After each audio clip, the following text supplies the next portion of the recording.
Welcome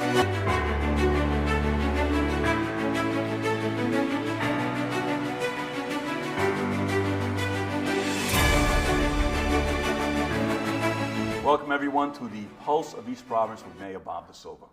You know, our administration has a priority to make sure that we are as transparent as possible so that our local residents know what's going on in our community. We utilize social media, we utilize our website, eastprovidenceRI.gov, and we have an incredible newsletter that goes out on a monthly, sometimes bi-monthly basis, where you can sign up for that newsletter right on our website at eastprovidenceRI.gov. We're going to use this platform to bring you the information of what's going on in our community, the facts of what's going on in our community. But today, in our inaugural show, we have an incredible guest. We have a person who knows what it's like to run a municipality and from the outset has looked to bring communities on board to govern and help him govern the best way possible. With me today is Governor Dan McKee. How are you, Governor? Mayor, it's great to be here in a very familiar setting. What a wonderful asset a studio like is to the state, but now using it for a Pulse of East Providence. I like the name, Pulse of East Providence. I got a pulse. Yes. But yeah, I mean, connecting in with you in East Providence has been just fantastic. You know, coming in an time frame when we had the pandemic going on, coming in March of 2021. And really energizing and depending on municipal leadership like yours to get people vaccinated and making sure that we got the testing equipment out, all the testing out to everybody. You provided the great leadership there, Mayor, and I was really fortunate, quite frankly, as a governor, coming in under a pandemic situation like that, to be able to partner with you and your senior center staff, as well as your firefighters and your public safety. And heck, you opened up one of the regional municipal clinics for us, and you did thousands and thousands of vaccinations. And now we're the best vaccinated state in the country, and that's because of leadership like you provided. Well, I appreciate that, Governor, and I think it was you that brought all of the different municipal leaders across the state and you gave them a mandate, and you gave them direction, and you gave them empowerment to do the things that you needed to get done to help our residents. So I certainly appreciate the nice words, but I think it was your leadership that led us there. And I know you have a special connection to East Providence. Can you tell us about that? Yes. So I'm a new grandfather, for one thing. So our granddaughter lives here in East Providence. Congratulations. Mabel James McKee. That's right. With her mom and dad. Matthew's our son. That's right. And Laura's our daughter-in-law. And we're all excited about that, and we're able to, and then Matt's actually, they're redoing a single-family home right now, and they're going to live right off of, I think it's Greenwood, that they live right off Greenwood in that Wannamoisett area, a little beautiful neighborhood. A few streets from there. Well, and they're very excited about living in this community and engage in this community. I think that's what you've been able to do by communicating, like you say, with your newsletters, with your outreach, letting people know what's going on. There's a sense of community here, and they feel that. So yes, Susan and I are proud new grandparents for the first time. Yes, I carry the pictures with me, and we're very fortunate to have Matt and Laura and Mabel James being residents of East Providence. Mabel James, a new townie here yes, in East Providence. A new townie. You're gonna love her, and quite frankly, that's what you want. We want young families living in our community, young people living in our communities, really getting involved and engaged. And I think that's what you can bring forward, which you do, but also that inviting type of thing. You've met my son Matt, and so you know that he's a great person to have in a community, and over the years he's going to be really a contributor here into a lot of areas, including I'm sure he'll be coaching a basketball team in a few years, and Laura's a tennis player, so I'm sure she'll have Mabel James and her friends, the new friends to be from East Providence on the tennis court. Excellent, and I know you're a big family man. During the campaign, one of the best ads, I think you won an award for this too, one of the best ads was the one with your mom. Oh yeah, that's going down in the Hall of Fame with Joe Garrity's shirt. It really is, because and coming out of the pandemic where we were so serious, we're virtually living with life and death issues, health issues, life and death issues for our small businesses, because who knew what was going to happen there. So it was a very serious time frame. And when I was in front of the camera, I was pretty serious because this was not a time to be joking around. This was, you get down to business. But that ad kind of like highlighted the our family, my mom. And yes, that ad, that mother ad, where my mom, final line was not bad for a governor that lives with his mother. After we said, we got rid of the tar tax, right? Which I think is a big deal for people in East Providence, right? Yes, and we were able to help you with that too, right? Did. We on the kind of accelerated so that your residents were getting the best benefit possible out of that. And so my mom, and we were saying, we did some gun safety measures, and that's okay. And we had a real quick recovering economy, and it's not bad. But then the final line was, as I'm saying, all these things that we were getting done in that period of time, not bad for a governor that lives with his mother. So that line, and we just got word that received the very best ad in the country, 30-second ad for a governor's race in the country. That's awesome. I mean, there was a lot of positive feedback throughout our community. I was out on the campaign trail with you, and how many people used to come up to us and say, "What a great ad that was, Governor." Oh yeah, they still do. Yeah. They still do, and and it was real because we play cards. My mom is still doing pretty good, and soon to be 95. But that family component, which is serious to you, and I think that really resonated with people. And I thank the voters for getting me through the primary, getting me through the general election with a very strong mandate vote. And that allows us to start doing things like we're going to be starting to do with you here today. Right, and then we're going to be talking about that, but I just wanted a little bit more on your background for those who are not aware. Yeah. You were a coach, and you coached for many years, and you understand the dynamics of interacting with children. And as a coach myself, you know that sometimes when you put a little extra time, you can hone those skills and become better at what you do. Now, I know you've got this great program you're going to talk about. Can you tell the community about the program that you're working on right now, Learn 365, and what that's all about? Yeah, so Learn 365 RI is meant to really add additional learning time to the young people that live in our state. And as you said, coaching is very, there's a parallel there, right? In terms of, if I'm helping, I coached basketball, I played basketball, I was good, not great, but I played a lot of basketball. And I was a good coach, and we were able to win a couple state championships.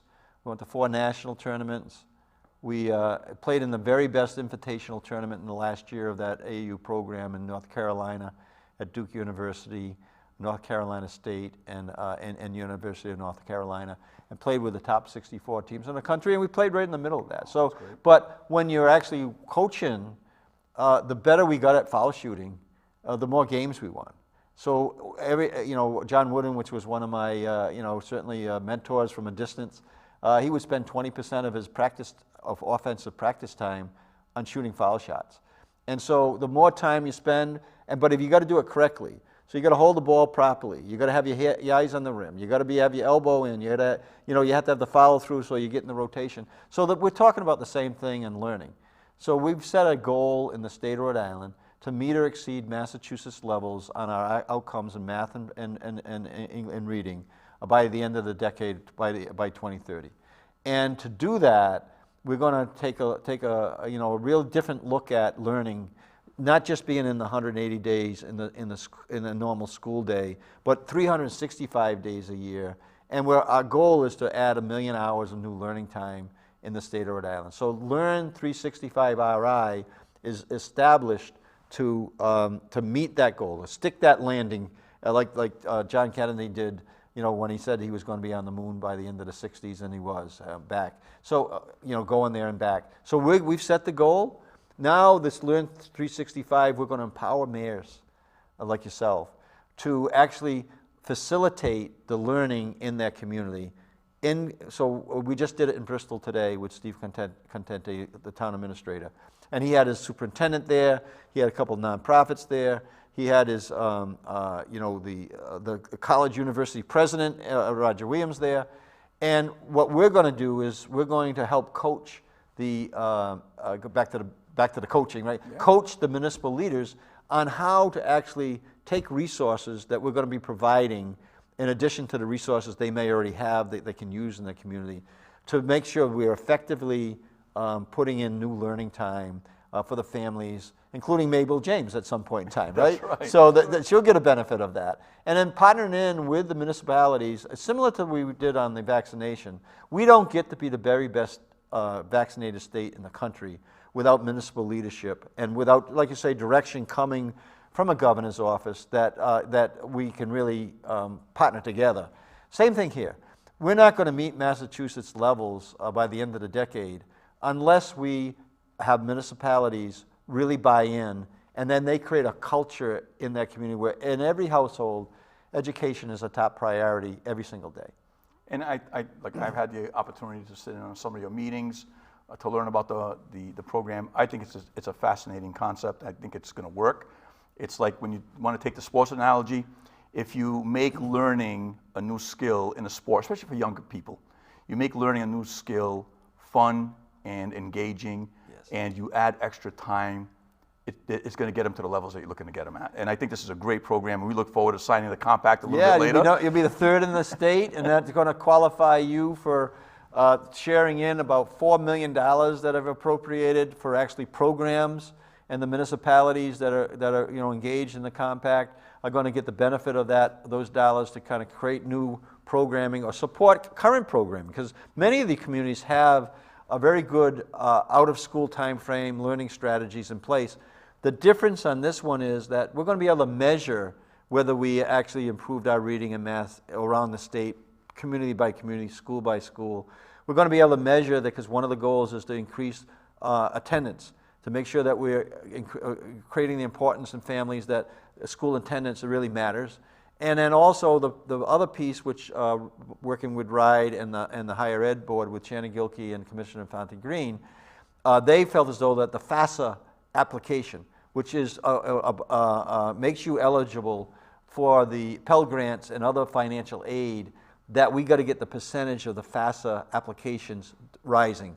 Last year alone, we left about $5 to $6 million of scholarship money on the table for the young people that live in the state because we didn't have them file a FAFSA. So we're looking at different ways that we can have strategies to do that. So those three things, very measurable, and then we can be held accountable. And like I said, that both in Newport now and Bristol now and East Providence, with you signing, we're all going to engage in the success of this effort, and we're going to benefit from that. Not only our kids are going to do better, but also our economy is going to go stronger there. So we know that if we meet Massachusetts levels through the reports that I've done in previous years, that it's going to add is a minimum of $2 billion worth of earning power to the families that live in the state of Rhode Island.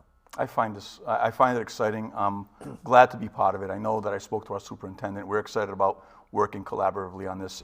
We have a great Boys and Girls Club here in East Providence. Yes. So we have a lot of great community partners that we'll be able to team up with to make this become really an innovative idea that's going to change people's lives. But I know that you put in for $47 million yes, to help build community centers. Yeah, and I've seen your video there, your 3D video. You got that? Do you have that posted in the, I do have it on city our, so that people can see it? It's on our website. We've shared it with everyone.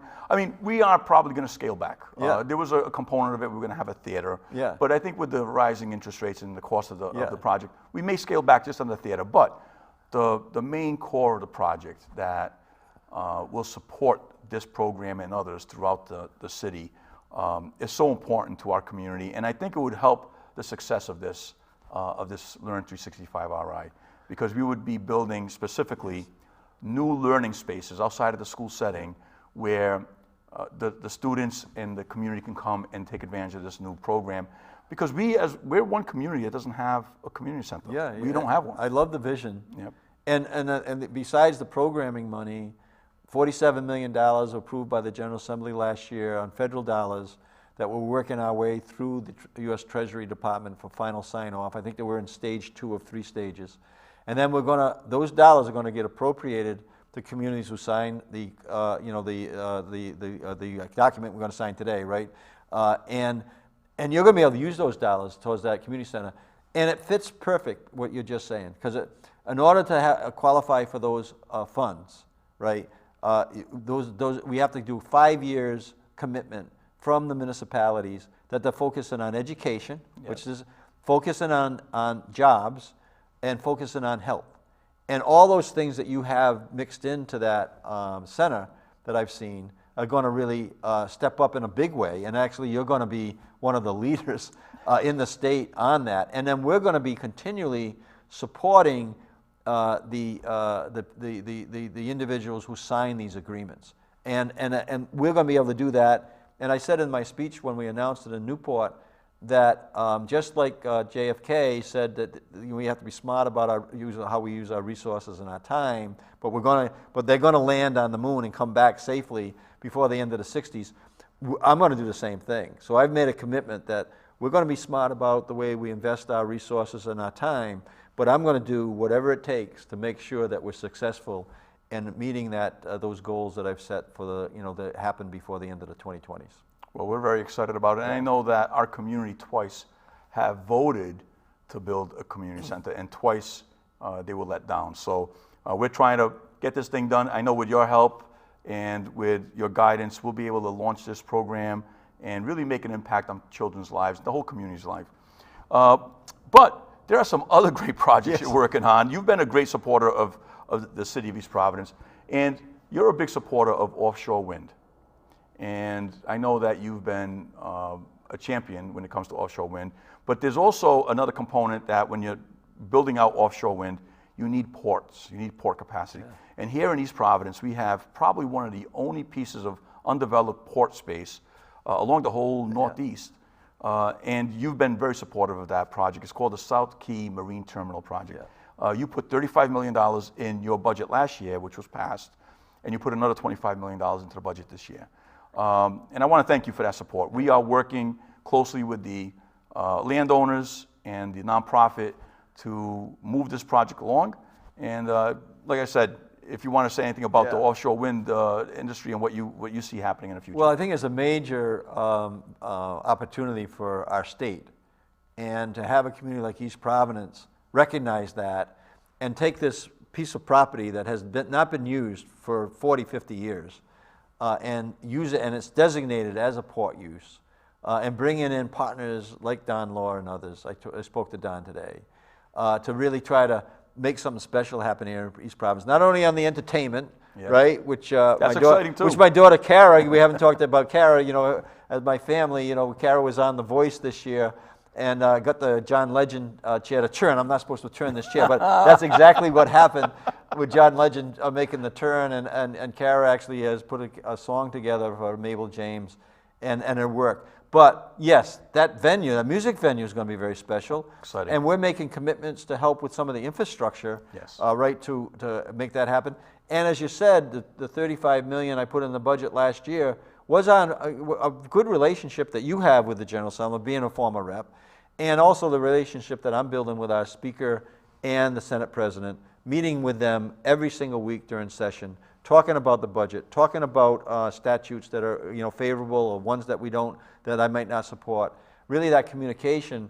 Now you got another $25 million, which is not a small amount of money. This is not nickels and dimes. This is a lot of money. It is. And we're putting together an application that we're going to submit it by the end of the month. That is going to help qualify us for another close to $60 million of federal money, working with our congressional delegation. Senator Reid is the leader there, White House, and along with now not Langevin, but Magazina and David for the moment. And that's going to be really important. I signed a letter today that went directly to the Transportation Secretary of Transportation, Peter Buttigieg, right, to say, please pay attention to this application that's coming. It's going to be fantastic, but it also rolls in to a whole East Coast strategy. So we're not just talking about a port that is going to be a supply chain strategy or an education piece or many items specifically in East Providence. This is going to extend down to New Jersey, down to Maryland, up to Maine. As we just procured 940 kilowatts of energy that is just that's going to be put more wind out in the ocean. That's going to actually electrify 500,000 homes in the state of Rhode Island there. Wow. So this is why this is so such an opportunity. What you're leading in East Providence. You don't come to me with the idea. You don't see the idea as being really an important one. It never gets done. So that's why I'm all in for this local leadership. And as we go around the state to local leaders, we say, what do you need?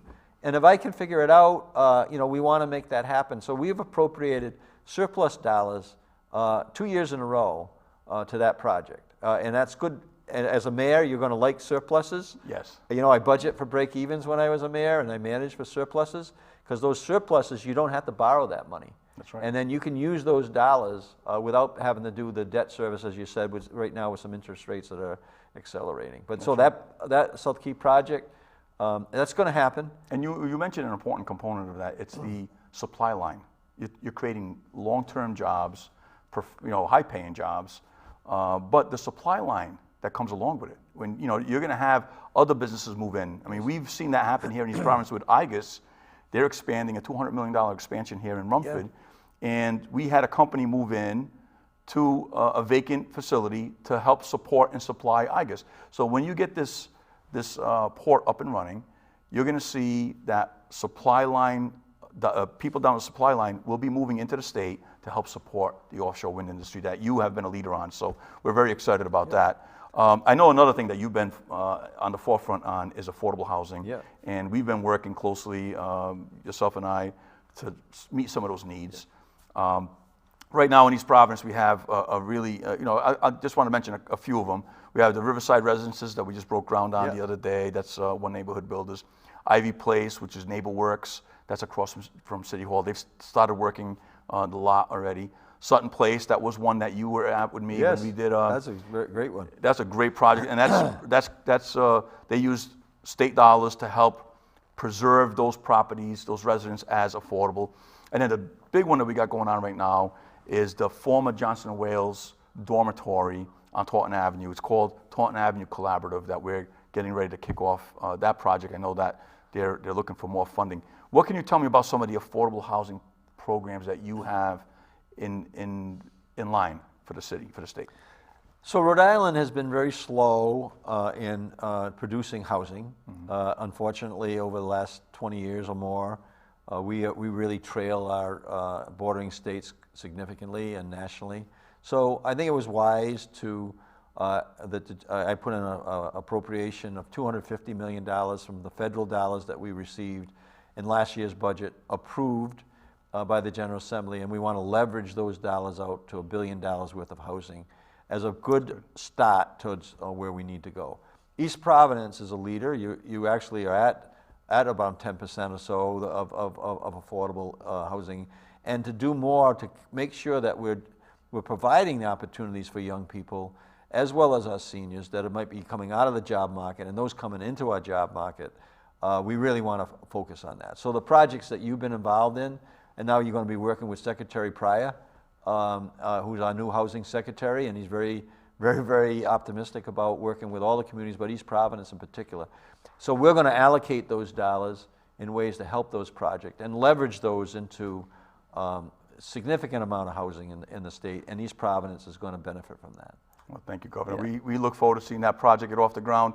Another thing that you're working on is getting some funding set aside to help municipalities get more bang for the buck on road improvements. Yeah. That's important. So one of the things I'm doing is, working on the pandemic, making sure we were the best vaccinated state in the country, opening the economy faster than anywhere in the Northeast, but we're very focused on these local issues. So we have asked the General Assembly to approve $20 million of funding so that can be used in local municipalities. The municipality puts up $2, the state puts up $1. This has never happened before. Yeah. And it's a program that we hope that we're going to create $60 million of road improvements throughout our state on our town and city roads.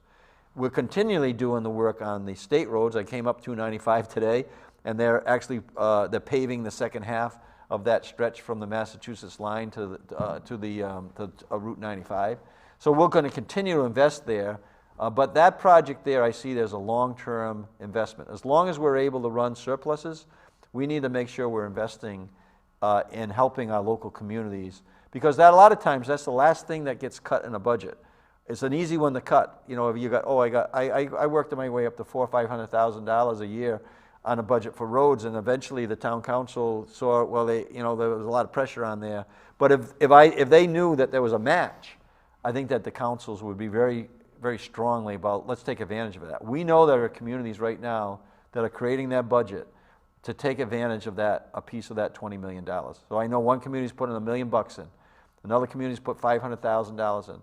The $1 million could be as much as another $500,000 to a community. I think that might be us, because I met with Director Alviti just last week. I wasn't going to mention that because I haven't seen your budget yet, but I know that was one of the conversations we had. We actually have $1 million in our budget from last year in capital improvements for road improvements. We're going through the RFP, and this project, this program came up that you put in, and so we met with Director Alviti, and we're hoping it passes. We're hoping the General Assembly gives it its blessing, because that would take our $1 million and make it 1.5. Yes. So we would get that many more roads done. Also, Director Alviti updated us on some of the road improvements that the state has planned on the State Transportation Improvement Plan, which includes Pawtucket Avenue, Willard Avenue, some of these roads that, main state roads that go through the city that will be getting repaired and fixed by the DOT. I'm tired of the low rankings on the road, so that's one of the reasons I put it in there. I know the municipalities are going to respond, and we moved up slightly in the last ranking on our roads. We moved up about 7 spots, but we still are behind Massachusetts and Connecticut.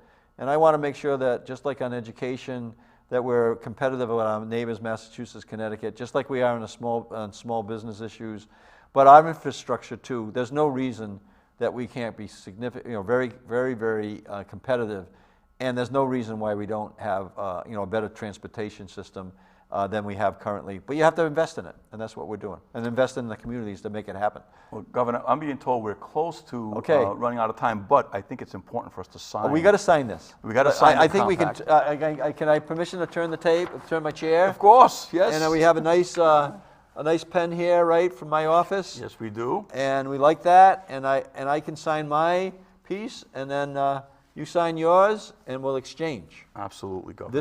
This is a major moment for us in my office, and I believe in your office as well.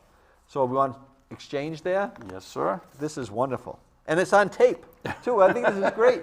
It'll be broadcast for everyone to see. This is wonderful. And this is now 3rd community in the state. We expect that virtually all of them will be in, but you just qualified yourself for hundreds of thousands of dollars, if not millions of dollars. So you did a good job for your taxpayers.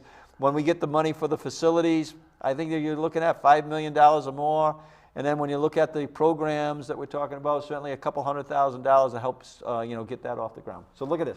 Well, that? Governor, I want to thank you, and I want to let people know that you're watching The Pulse of East Providence with Mayor Bob DaSilva. This will be a weekly show, and we'll have different guests here. I want to thank Governor McKee. I know he's got a very, very busy schedule, but the purpose of the show will be to bring to you the latest facts and information that impact our community. Governor, once again, thank you so much. This is great. Thank you. Mayor, you're the best. Thank you very much. Thanks for your leadership. And thanks to Peggy over here to kind of get this program off the ground. You're going to love it.